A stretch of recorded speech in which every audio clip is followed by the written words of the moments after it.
200 tons of gold, silver, and emeralds at the bottom of the sea, about 3,000 feet deep, will be brought to the surface.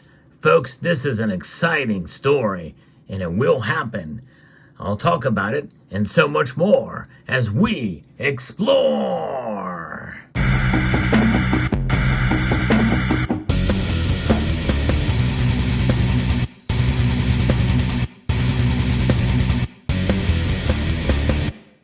Yes, this is breaking news. The San Jose shipwreck that has sunk off the coast of Colombia, which is known to be the Holy Grail, has about $20 billion worth of sunken treasure altogether, with all various different types of things. But the most notable are the emeralds and gold and silver. This is a story that I came across, but many of you have actually shared with me it as well. That's one of the things I like to do on this channel, is bring you stories like this about sunken treasure being found and being exhumed. And this is one of those that is going to make history. It is the Holy Grail. It's amazing. I'm going to get into the history of this, and I'm going to get into what is on the board of this ship that has sunk and why it sank. So I hope you will stick around as we go through this. And if you enjoy videos like this, I hope you will consider subscribing to the channel. I have a whole playlist of stories like this where I follow the news of found precious metal treasure, which is where this video will come into play. The Holy Grail of shipwrecks containing up to 200 tons of gold, silver, and emeralds could be floating on the Caribbean within months after Colombia declared a national mission to recover the treasure. The Spanish galleon San Jose sank off the Colombian port of Cartagena after its powder magazines detonated during a skirmish with a British vessel in 1708. On board were treasures worth up to $20 billion in today's money, along with 600 sailors, all but 11 of whom went down with the ship. And speaking of went down with the ship, I'll give you an idea of what some of those coins may look like. These are modern examples of gold coins, but likely those gold coins that fell probably looked something closer to something like this. This is a 22 karat copy of an old shipwreck gold coin that I have in my collection. It's sent to me by a company a while ago, but it's pretty amazing to see. Imagine finding a whole bunch of these down in the sea. It'd be quite remarkable indeed. In 2015, the Colombian government announced that a team of Navy divers had discovered the legendary ship lying in nearly 3,100 feet of water. Last year, another team brought back jaw-dropping images of its perfectly preserved cargo.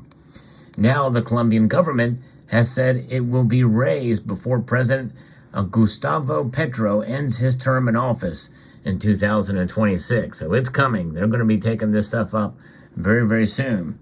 But there's going to be an almighty fight over who owns the wreck, with a U.S. firm claiming it found the boat and demanding half the loot. Also laying claims are the Spanish government and an indigenous group. And it's pretty spectacular to see how many people want to get their hands on this. American research company Glocamora claims it found the San Jose back in 1981 and turned the coordinates over to the Colombians on the condition it would receive half the fortune once the vessel was recovered. But this was countered in 2015 by Colombia's then president Juan Manuel Santos, who said the Navy had found the boat at a different location on the seabed. Glocamora, now called Sea Search Armada, is suing for half the treasure, around $10 billion according to estimates, under the U.S.-Colombian Trade Promotion Agreement, according to Bloomberg News. But the Colombian Minister of Culture, Juan David Correa, said that the government's team had visited the coordinates given by the Sea Search Armada and found no trace of the San Jose vessel. Complicating matters further, there are competing claims from the Spanish, whose navy the vessel belonged to, and Bolivia's indigenous Quara Nation, which says its people were forced to mine the gold and jewels so the treasures belong to them. Meanwhile, Colombia has hailed the find as a huge historic and cultural achievement. Correa told Bloomberg this is one of the priorities for the Petro administration. The president has told us to pick up the pace. The 62-gun galleon was sailing from Portobello in Panama at the head of a treasure fleet of 14 merchant vessels and 3 Spanish warships when it encountered the British squadron near Bauru. And that is kind of what is happening. There's a lot of pictures. I'm going to post a link to this article, actually, because it's amazing, the videos and pictures from this, from the dailymail.co. Spain and Britain were fighting the War of the Spanish Succession at the time, and the Royal Navy was approaching dominance on the high seas when it was sent San Jose to the bottom. Images recovered last year show part of the bow clearly seen, covered in algae and shellfish, as well as remains of the frame of the hull. The images offer the best yet view of the treasure that was aboard the San Jose, including gold ingots and coins, muddy cannons made in Seville in 1655, and an intact Chinese dinner service.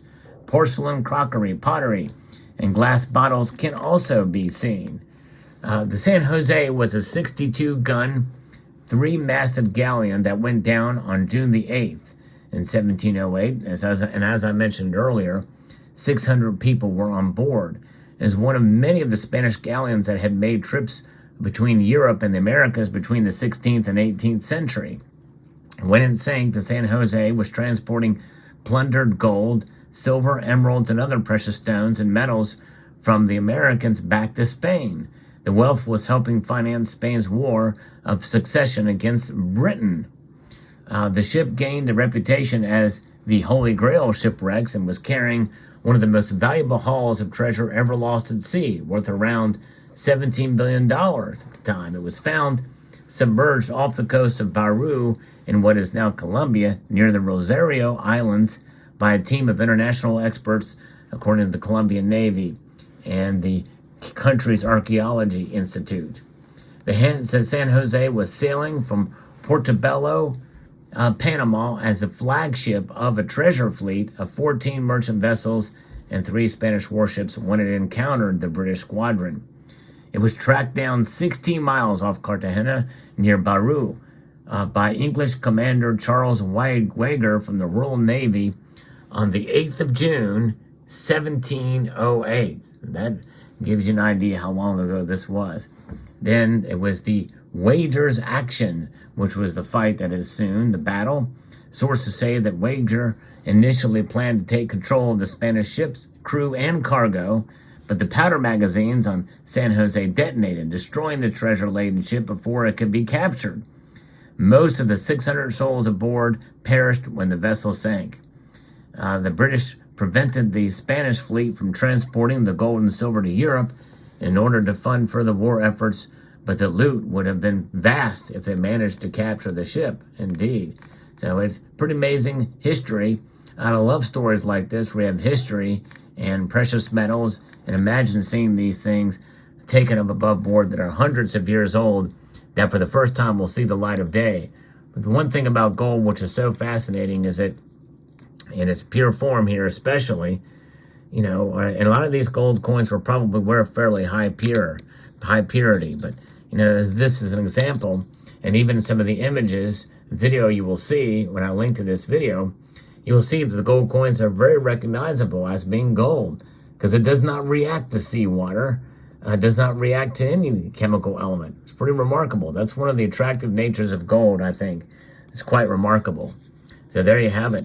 Fascinating story indeed. It'll be interesting to see. I will try to follow this development as close as I can to see exactly what is going to happen in the timeline and when it will be recovered. But it's going to take a lot of gear, technology, patience, and time to bring it all to the surface. Because you think about it, they're going 3,100 feet deep down into the sea in order to pick these treasures up.